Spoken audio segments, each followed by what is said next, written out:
নমস্কাৰ ছাত্ৰ-ছাত্ৰীসকল, ই কক্ষালৈ তোমালোকক স্বাগতম জনাইছো। মই তোমালোকৰ পৰিণীতা মেম। আজি মই তোমালোকৰ সমাজ বিজ্ঞানৰ ইতিহাস খণ্ডৰ অন্তৰ্গত 3 নম্বৰ পাঠটি মধ্যযুগৰ অসমীয়া সমাজ এই পাঠটিৰ 4 নম্বৰ অংশটো তোমালোকৰ লগত আলোচনা কৰিম। এতিয়া চাও আহাচোন আজি আমি কি শিকিম। আজি আমি শিকিম মধ্যযুগৰ স্থাপত্য ভাস্কৰ্যৰ বিষয়ে, অৰ্থাৎ স্থাপত্য ভাস্কৰ্য, চিত্ৰকলা আদিৰ বিষয়ে আজি আমি শিকিম। ঠিক আছে, এতিয়া আমি আৰম্ভ কৰো। এয়া চোৱা স্থাপত্য ভাস্কৰ্য আৰু চিত্ৰকলা। মধ্যযুগৰ স্থাপত্য ভাস্কৰ্য আৰু চিত্ৰকলাত অতি চহকী আছিল।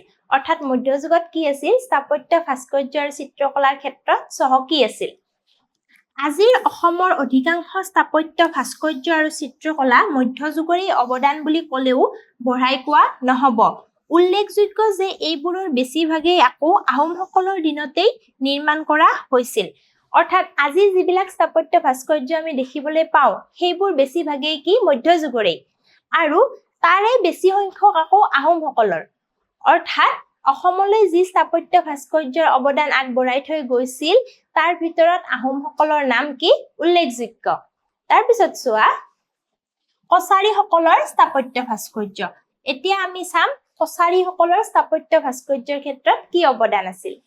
কছাৰীসকলৰ ৰাজধানী ডিমাপুৰৰ ধ্বংসাৱশেষৰ পৰাই এই কথাৰ প্ৰমাণ পোৱা যায় যে কছাৰীসকল স্থাপত্য ভাস্কৰ্যৰ শিল্প উচ্চ খাপৰ আছিল। অৰ্থাৎ কছাৰীসকলৰ ৰাজধানী কি আছিল? ডিমাপুৰ, আৰু এই ডিমাপুৰৰ ধ্বংসাৱশেষৰ পৰা আমি কি পাওঁ যে তেওঁলোকৰ স্থাপত্য ভাস্কৰ্য উচ্চ খাপৰ আছিল। যি সময়ত আহোমসকলে ইটাৰ ব্যৱহাৰ জনা নাছিল সেই সময়তে কছাৰীসকলৰ ৰাজধানী ডিমাপুৰ তিনিওফালে ইটাৰ বেৰেৰে ঘেৰা আছিল। অৰ্থাৎ যি সময়ত আহোমসকলে ইটাৰ কথা জনা নাছিল, ইটাৰ ব্যৱহাৰ, ইটা কি জানে নে নাই? ঘৰ বান্ধোতে যে ব্যৱহাৰ কৰে, হয় নে নাই? সেই ইটাৰ ব্যৱহাৰ যি সময়ত আহোমসকলে জনা নাছিল সেই সময়তে তেওঁলোকৰ কছাৰীসকলৰ ৰাজধানী ডিমাপুৰৰ কি আছিল? বেৰটো চাৰিওফালে, মানে ঘৰৰ বেৰটো আৰু ডিমাপুৰৰ এয়া চোৱা ইটাৰ বেৰেৰে তিনিওফালে, মানে ডিমাপুৰৰ তিনিওফালে কি আছিল? ইটাৰ বেৰেৰে ঘেৰা আছিল। অৰ্থাৎ ৰাজধানীখনৰ তিনিওফাল কি আছিল? ইটাৰ বেৰেৰে ঘেৰা আছিল। ঠিক আছে, তাৰপিছত চোৱা কছাৰীসকলৰ স্থাপত্য বিদ্যাত বংগদেশৰ মুছলমানসকলৰ গৃহ নিৰ্মাণৰ প্ৰভাৱ দেখা যায়। আৰু কি দেখা যায়? বংগদেশৰ যে মুছলমানসকল আছে তেওঁলোকে যেনেকে ঘৰ নিৰ্মাণ কৰে, অৰ্থাৎ গৃহ নিৰ্মাণ কৰে, সেই গৃহ নিৰ্মাণৰ প্ৰভাৱো ক'ত দেখা যায়? কছাৰীসকলৰ স্থাপত্য ভাস্কৰ্যত দেখা পোৱা যায়। তেওঁলোকৰ নানা ৰকমৰ চিত্ৰখোদিত স্তম্ভগৃহ নিৰ্মাণত ব্যৱহাৰ কৰিছিল। আৰু তেওঁলোকে কি কৰিছিল? চিত্ৰখোদিত স্তম্ভ, কিছুমান নানা ৰকমৰ চিত্ৰখোদিত স্তম্ভগৃহ কি কৰিছিল? নিৰ্মাণ কৰিছিল। তাৰপিছত চোৱা কছাৰীসকলৰ ৰাজধানী ডিমাপুৰ নগৰৰ ভিতৰত বহুতো ধুনীয়া ধুনীয়া পুখুৰী আছিল। আৰু তেওঁলোকৰ ৰাজধানী ডিমাপুৰ আছিল, ডিমাপুৰৰ ভিতৰত কি আছিল? ধুনীয়া ধুনীয়া পুখুৰী কিছুমান আছিল। কছাৰীসকলে নলা নৰ্দমা নিৰ্মাণ ব্যৱস্থাটো আগৰণুৱা আছিল। আৰু এওঁলোকে কি কৰিছিল? নলা নৰ্দমা নিৰ্মাণতো আগৰণুৱা আছিল। তাৰপিছত চোৱা এয়া দেখিছা কছাৰী ৰাজ্যৰ ৰাজধানী ডিমাপুৰৰ ভগ্নাৱশেষ। অৰ্থাৎ এই ডিমাপুৰ নগৰখনৰ ভগ্নাৱশেষ কিছুমানৰ ফটো দেখাইছে। ঠিক আছে, তাৰপিছত চোৱা কছাৰীসকলৰ পিছত এতিয়া আহিল চুতীয়াসকলৰ স্থাপত্য ভাস্কৰ্য। মধ্যযুগৰ চুতীয়াসকলে নিৰ্মাণ কৰা মন্দিৰ পুখুৰীসমূহ কোচ ৰজাসকলৰ শিল্প ভাস্কৰ্যই আজিও সেই যুগৰ গৌৰৱময় ইতিহাসৰ সাক্ষী বহন কৰে। অৰ্থাৎ সেই চুতীয়াসকলৰ দিনৰ যিবিলাক মন্দিৰ আছিল বা স্থাপত্য ভাস্কৰ্য আছিল সেইবোৰে কি কৰে? সেই সময়ৰ সাক্ষী এতিয়াও বহন কৰে। তাৰপিছত চোৱা বৰ্তমান অৰুণাচল প্ৰদেশৰ নামনি অঞ্চলত অৱস্থিত মালিনী থানৰ স্থাপত্য ভাস্কৰ্যসমূহ চুতীয়াসকলৰে অৱদান। আৰু মালিনী থান যে আছে, মালিনী থানৰ স্থাপত্য ভাস্কৰ্য কি? চুতীয়াসকলৰে অৱদান। তাৰপিছত আছে কি চোৱা কোচ ৰজা নৰনাৰায়ণে নিৰ্মাণ কৰা কামাখ্যা দেৱীৰ মন্দিৰ, হাজোৰ হয়গ্ৰীৱ মাধৱ মন্দিৰ আৰু কামাখ্যা মন্দিৰৰ প্ৰৱেশদ্বাৰৰ নৰনাৰায়ণ আৰু চিলাৰায়ৰ খোদিত মূৰ্তি মধ্যযুগৰ শিল্প ভাস্কৰ্যৰ বিৰল কৃতি। অৰ্থাৎ কামাখ্যা মন্দিৰ, তাৰপিছতে হ'ল কি তোমাৰ এয়া হাজোৰ হয়গ্ৰীৱ মাধৱ মন্দিৰ, তাৰপিছতে কামাখ্যা মন্দিৰৰ প্ৰৱেশ দ্বাৰত কি আছে নৰনাৰায়ণ আৰু চিলাৰায়ৰ খোদিত মূৰ্তি এই সকলোবোৰ কি মধ্যযুগৰ স্থাপত্য ভাস্কৰ্যৰে অন্যতম কৃতি ঠিক আছে এয়া চোৱা হাজোৰ হয়গ্ৰীৱ মাধৱ মন্দিৰ বুজিলা তাৰ পিছত চোৱা এইটো চোৱা ডাঙৰকে আছে ইয়াত দেখিছানে এই মন্দিৰটো কি বুলি কম আমাক যদি খুদে যে এটা হাজোত থকা মধ্যযুগৰ স্থাপত্য ভাস্কৰ্যৰ উদাহৰণ দিয়া বা কৃতিৰ নাম লিখা কি লিখিবা তোমালোকে হাজোৰ হয়গ্ৰীৱ মাধৱ মন্দিৰ বুজিলা তাৰ পিছত চোৱা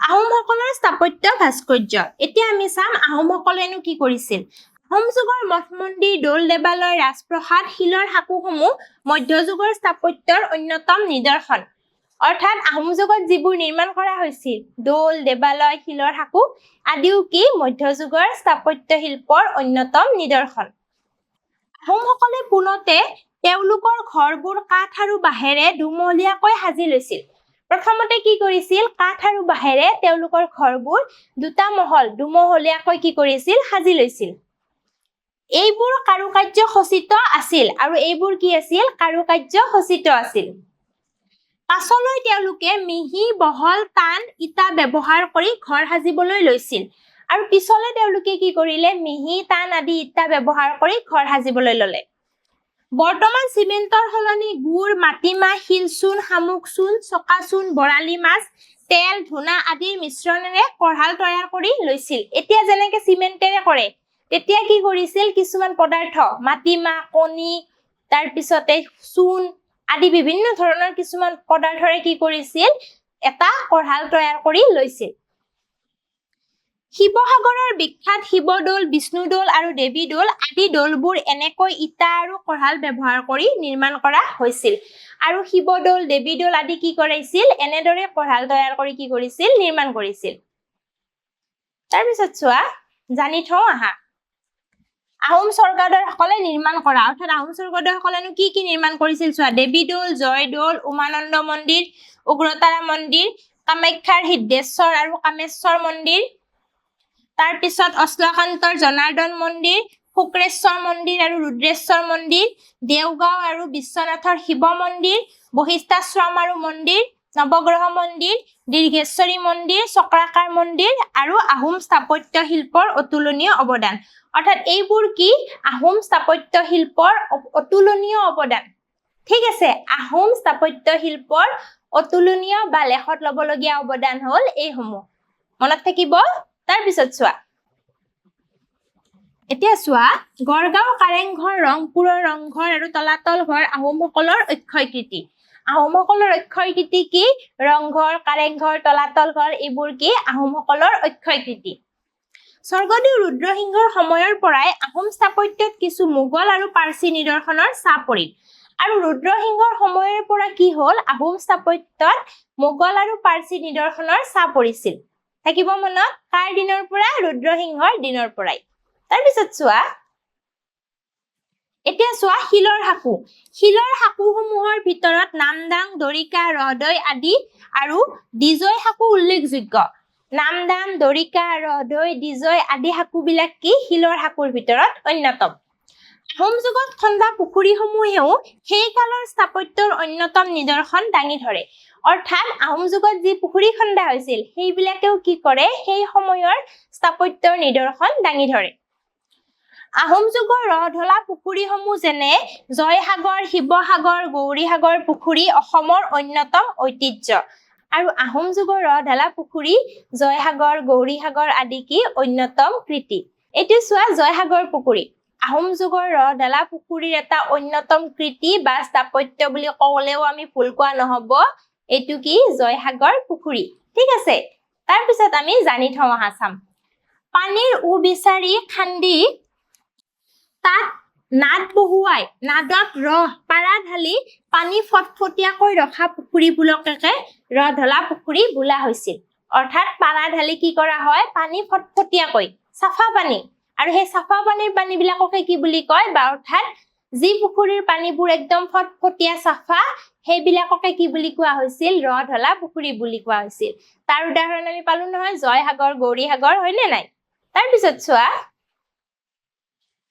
আহোম যুগৰ দৌল দেৱালয় অট্টালিকাসমূহত ভাস্কৰ্যৰ উজ্জ্বল চানেকি পোৱা গৈছিল আৰু এই ভাস্কৰ্যৰ উজ্জ্বল চানেকি ক'ত পোৱা গৈছিল আহোম যুগৰ দৌল দেৱালয়সমূহত মন্দিৰৰ প্ৰাচীৰত খোদিত দেৱ-দেৱীৰ মূৰ্তিসমূহ ফুল লতা জীৱ-জন্তুৰ মূৰ্তি প্ৰাকৃতিক দৃশ্য আদি আহোম ভাস্কৰ্যৰ নিদৰ্শন মন্দিৰৰ প্ৰাচীৰত খোদিত দেৱ-দেৱী ফুল লতা গছ-গছনি আদিবোৰ আছিল ভাস্কৰ্যৰ নিদৰ্শন উল্লেখযোগ্য যে পোৰামাটিৰ শিল্পয়ো আহোম ভাস্কৰ্যক চহকী কৰি থৈ গৈছে পোৰামাটিৰ শিল্পও কি আহোম ভাস্কৰ্যৰ এক অন্যতম নিদৰ্শন ঠিক আছে তাৰ পিছত চোৱা মধ্যযুগৰ আহোমসকলৰ সাঁচিপতীয়া পুথিত থকা চিত্ৰসমূহ দশম স্কন্ধ ভাগৱত ধৰ্মপুৰাণ গীত গোবিন্দ শংখচূড়াবোধ আনন্দ লহৰী হস্তিৰ বিদ্যাৰ নব আদি সচিত্ৰ পুথিসমূহেও চিত্ৰকলাৰ ক্ষেত্ৰত অসমীয়া সমাজলৈ উচ্চ খাপৰ বৰঙণি যোগাইছে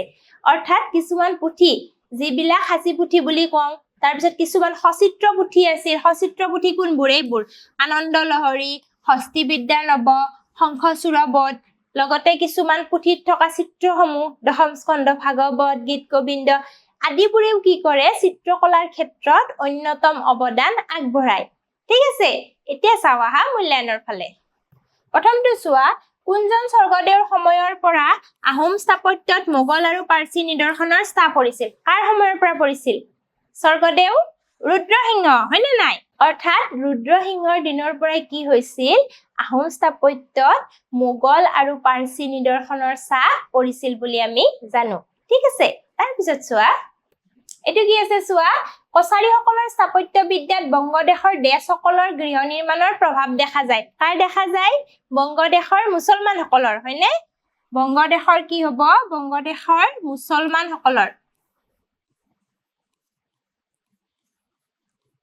বংগদেশৰ মুছলমানসকলৰ গৃহ নিৰ্মাণৰ প্ৰভাৱ দেখা যায় তাৰ পিছত চোৱা গড়গাঁও কাৰেংঘৰ ৰংপুৰৰ ৰংঘৰ আৰু তলাতল ঘৰ চুতীয়াসকলৰ অক্ষয়কৃতি শুদ্ধ নে অশুদ্ধ কাৰ অক্ষয়কৃতি আছিল আহোমসকলৰ আছিল হয়নে নাই এটো কি হ'ব অশুদ্ধ হ'ব দেই কাৰ অক্ষয়কৃতি আহোমসকলৰ আহোম ঠিক আছে ৰংঘৰ কাৰেংঘৰ তলাতল ঘৰ এইবোৰ আহোমসকলৰে অক্ষয়কৃতি বুজিলা আজিলৈ ইমানতে এৰিছো পৰৱৰ্তী শ্ৰেণীত পৰৱৰ্তী অংশৰ সৈতে আকৌ লগ পাম ধন্যবাদ